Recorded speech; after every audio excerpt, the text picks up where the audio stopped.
Hello दोस्तों, welcome to SSC simplified with Chris. दोस्तों, आज के वीडियो में हम लोग पढ़ने वाले हैं Chola later Cholas and tripartite struggle के बारे में।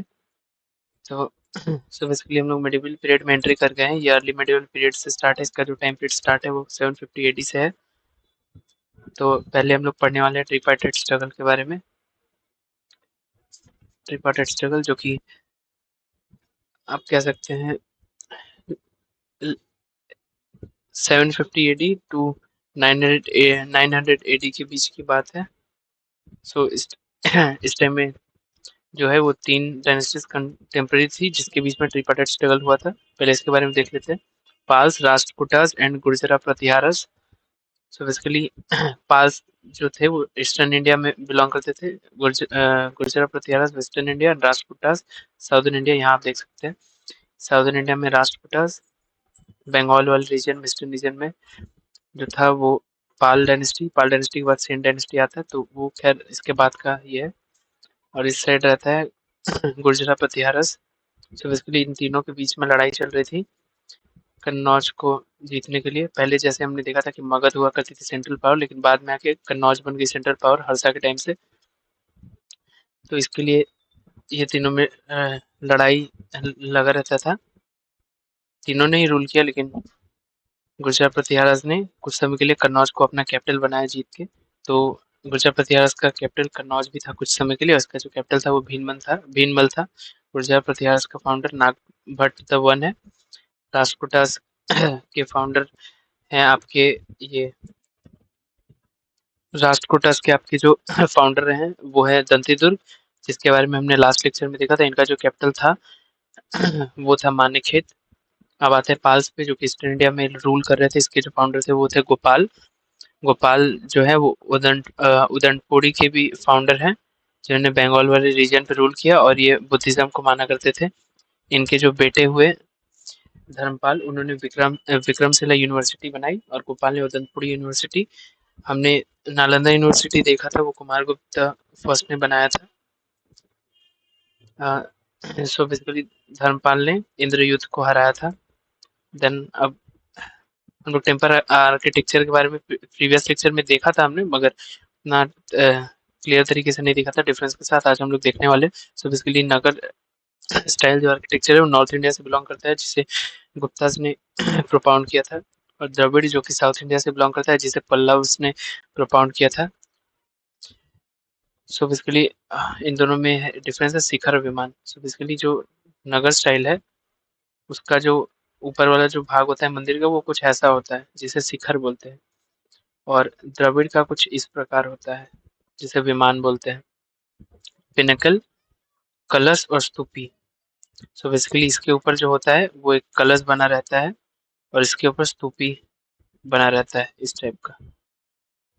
Then gateway. Basically Nagara style में कोई भी गेटवे नहीं होता है, लेकिन इसमें होता है टॉल गेटवे स्ट्रक्चर गोपुरम, जो कि बड़ा सा गेटवे स्ट्रक्चर रहता है मंदिर के ठीक एंट्री पॉइंट पे।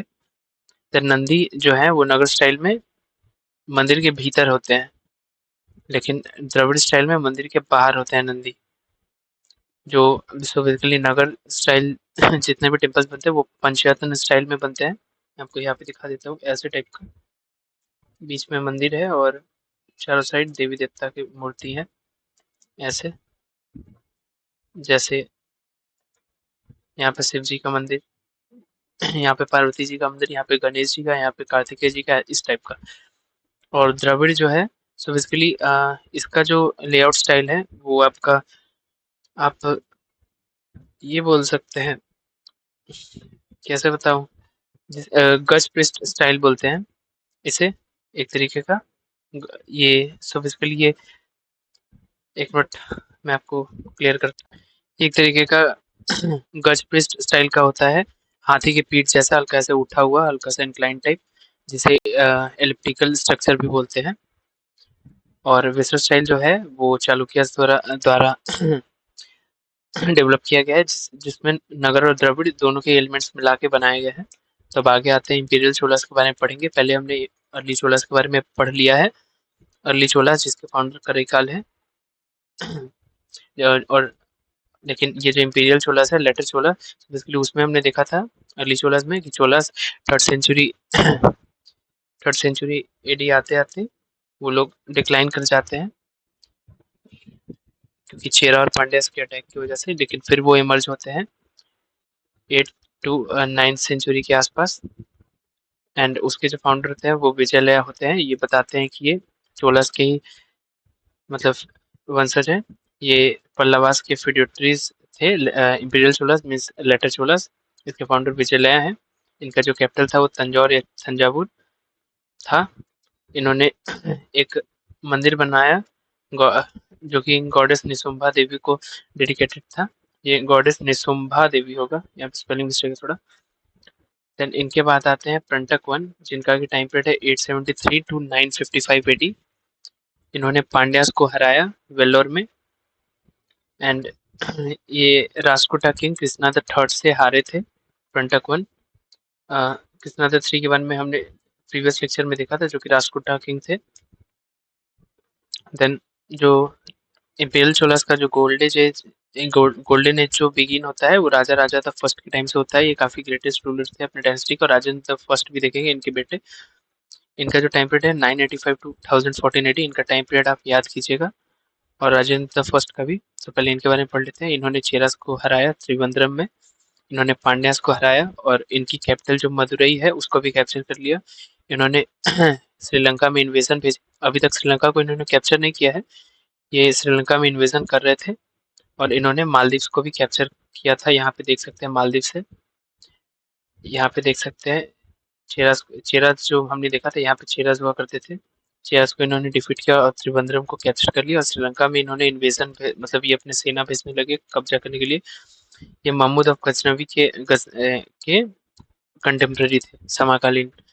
देन आते पीक इंपीरियल एक्सपेंशन। इनके जो बेटे हुए राजेंद्र फर्स्ट, इनका भी टाइम पीरियड आप याद करिएगा 1014 या फिर 1012 हो गया। इनका 1014 ही होगा। 1014 टू 1044 एटी इनका टाइम पीरियड है। इन्हें नेपोलियन ऑफ साउथ इंडिया भी कहा जाता है। So basically Napoleon of India किन्हें कहा जाता है, जिन्हें वी एस स्मिथ द्वारा जो टाइटल दिया गया नेपोलियन ऑफ इंडिया, वो समुद्रगुप्त को कहा जाता है। लेकिन Napoleon of south India Rajendra first को कहा जाता है।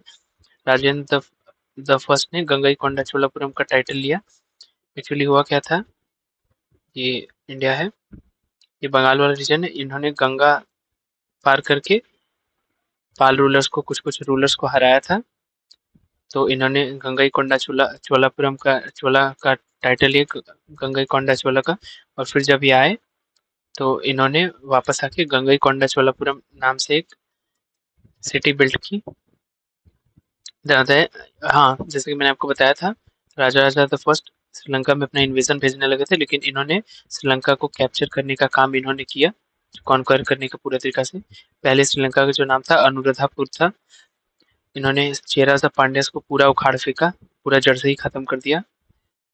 इन्होंने, जैसे कि मैंने आपको बताया था, इन्होंने गंगा क्रॉस किया और दो लोकल किंग्स जो कि बंगाल के हैं, उस टाइम में पाल डायनेस्टी रूल किया करती थी, दो लोकल किंग्स को हराया और इन्होंने गंगईकोंडा चोला का टाइटल लिया। So basically Rajendra the first ने naval expedition against Shri Vijay empire and Shailendra dynasty. So basically इन्होंने नेवल एक्सपीडिशन किया।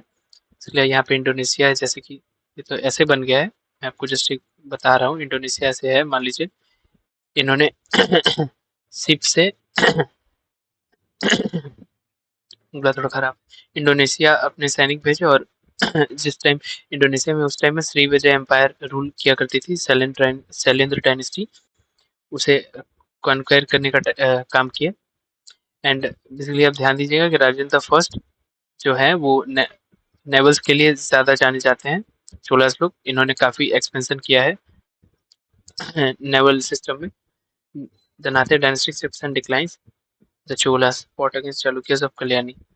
सो बेसिकली जो इंपीरियल चोलास है, ये 13th सेंचुरी एडी में आके डिक्लाइन कर जाते हैं। इन्होंने चालुक्यस ऑफ कल्याणी से फाइट किया। चालुक्यस ऑफ कल्याणी आपके लेटर चालुक्यस हैं। पहले होते हैं वो वेस्टर्न चालुक्यस, जिनका टाइप कैपिटल वातापी होता है, जो कि यहाँ थे। देन ईस्टर्न चालुक्यस जहाँ पे थे वेंगी, वेंगी जिनका कैपिटल था। देन बाद में आते हैं चालुक्यस ऑफ कल्याणी, ये लेटर चालुक्यस है जिनका कैपिटल कल्याणी था। सो चोलास ने इनका किस में भी लड़ा। Place of Cholas was taken by Pandyas and Hoysalas. So basically Chola बाद में डिक्लाइन होने का कारण था क्योंकि पांड्यास और होयसाल्स ने चोलास को फिर डिफीट करना चालू किया और हरा दिया, और चोलास की जगह पांड्यास और होयसाल्स ने ले लिया। होयसाल्स के बारे में हमने प्रीवियस लेक्चर में देखा था कि ये स्टार सेप टेम्पल के लिए काफ़ी फेमस है। इन्होंने चेन्नई की सब टेम्पल बनाया है जो कि लॉर्ड विष्णु को डेडिकेटेड है। और हमने और एक देखा था, शिव जी से रिलेटेड एक टेम्पल था, आप प्रीवियस लेक्चर में देख सकते हैं। मैं थोड़ा उसका नाम भूल रहा हूँ, संगमेश्वर टेम्पल, हाँ संगमेश्वर टेम्पल। देन यहाँ पे थे place of later Chalukyas was taken by Yadav सन ककादियस। हाँ, चालुक्य सब कल्याणी का जो प्लेस है वो यादव सन ककादियस के द्वारा ले लिया गया। Anatomy of local governance. So basically Cholas के टाइम में जो गवर्नमेंट था वो बेसिकली लोकल और विलेज लेवल पे गवर्नमेंट था, मतलब काफ़ी डिसेंट्रलाइज सिस्टम था। ऐसा कोई सेंट्रलाइजेशन नहीं था कि एक जगह पावर को सारा सेंट्रलाइज करके रखा जाएगा। दो टाइप की सभा थी, एक उर और सभा, सॉरी उर और सभा, दो टाइप की असेंबलीज। उर में कॉमन पीपल की असेंबली हुआ करती थी और सभा में लर्नेड ब्राह्मण्स जाया करते थे। और executive committees managed by the daily affairs of the village. हाँ, एग्जीक्यूटिव कमिटीज जो है वो मैनेज हुआ करती थी, मतलब डेली अफेयर्स में डे टू डे कोर्स जो होते हैं उसके रिलेटेड अफेयर्स के लिए विलेज कम्युनिटीज फाउंड किया होती थी। सो इसके इलेक्शन एंड स्टेट रेवेन्यू के बारे में देख लेते हैं। इसके बारे में उत्तरामेरूर इंस्क्रिप्शन में दिया गया है जो कि चोला से रिलेटेड है, इंपीरियल चोला से, यानी लेटर चोला से। Every member appointed for a 3 year term. जितना भी मेंबर्स जो हुआ करते थे किसी भी कमेटी के, वो 3 साल के लिए अपॉइंट हुआ करते थे, और सिर्फ वही आदमी इलेक्शन में पार्ट ले सकता है जिसके पास प्रॉपर्टी और लैंड हो, बाकी ऐसे कोई नहीं। टैक्सेस दो टाइप की थी, एक वेट्टी और एक कदमई। वेट्टी एक तरीके का फोर्स्ड लेबर है और कदमई लैंड रेवेन्यू है। देन आते हैं लैंड डोनेशंस, देख लेते हैं। सो बेसिकली हमने देखा था कि ब्राह्मण्स को लैंड डोनेट करना कब से स्टार्ट हुआ था। हमने देखा था सातवाहन डायनेस्टी के समय में गौतमी पुत्र सतकर्णी के बारे में, उन्होंने ब्राह्मण्स को लैंड डोनेट करना स्टार्ट किया था। और चोला के बारे में भी आते हैं, ये भी 5 प्रकार का डोनेशन किया करते थे, सारा हम लोग देखेंगे। Brahmadeya, land gifted to Brahmins. Vellan Vagai, land gifted to non Brahmins. Devadana, land gifted to temples. Palli Chandam, land gifted to Jain community. Shalabhoga, land gifted to school. अब आते हैं आर्किटेक्चरल एंड मास्टरपीसेस। सो इसके लिए इंपीरियल चोला से रिलेटेड कुछ बृहदेश्वर टेम्पल, ये टेम्पल्स हैं सारे हम लोग देखेंगे। इंपीरियल चोला लेटर चोला देखी है, इसमें ऐसा कुछ अलग नहीं है, दोनों सेम है। कंदरिया कंदरिया महादेव टेम्पल ऐसा कुछ ये नहीं है। इसमें हम देखते हैं बृहदेश्वर टेम्पल, जिसे राजा राजेश्वर टेम्पल भी कहा जाता है। बृहदेश्वर टेम्पल दो टाइप का टेम्पल है। ऐरावतेश्वर टेम्पल भी चोला से रिलेटेड है। तो पहले हम लोग देखने वाले बृहदेश्वर टेम्पल के बारे में। एक जो बृहदेश्वर टेम्पल था जिसे कि राजा राजेश्वर टेम्पल बोलते हैं, वो तंजौर में बनाया गया था राजा राजा द फर्स्ट के द्वारा, जिसे हम राजा राजेश्वर टेम्पल भी बोला करते थे, जो राजा राजा द फर्स्ट के द्वारा बनाया गया था। दूसरा जो बृहदेश्वर टेम्पल था वो गंगईकोंडा चोलापुरम में बनाया गया था राजेंद्र द फर्स्ट के द्वारा, जो कि राजा राजा द फर्स्ट के बेटे थे। देन आता है ऐरावतेश्वर टेम्पल, ये भी चोला से रिलेटेड है। ये कुंभकोणम में बनाया गया है राजा राजा द सेकंड के द्वारा। So basically Kandariya Mahadev temple है वो खजुराहो को ग्रुप ऑफ टेम्पल से रिलेटेड है, जो कि चंडेल डायनेस्टी के द्वारा बनाया गया है, जो कि एमपी में स्थित है। देन आता है the bronze Nataraja. So basically Chola से रिलेटेड है, एक तरीके की टेक्निक थी, लॉस्ट वैक्स टेक्निक। ये so basically the bronze Nataraja, यहाँ पे ये तांडव परफॉर्म करते हुए शिव जी दिखाए गए हैं। ये बेसिकली ब्रॉन्ज का बना हुआ है और ये लॉस्ट वैक्स टेक्निक के द्वारा बनाया गया। लॉस्ट वैक्स टेक्निक एक तरीके का टेक्निक है। पहले जो होता है मिट्टी से एक कवर बनाया जाता है, ठीक है, बीच में खोखला करके डिजाइन करके। देन उसके भीतर हम ब्रॉन्ज डालते हैं। देन जब वो जम जाता है तो हम मिट्टी को तोड़ देते हैं और ये मूर्ति बन जाता है इस टाइप का। तो बेसिकली आज का वीडियो दोस्तों यहीं तक था। अगर आपको हमारा वीडियो पसंद आया तो वीडियो को लाइक कीजिएगा और चैनल को सब्सक्राइब कीजिएगा। Thank you so much for watching the video.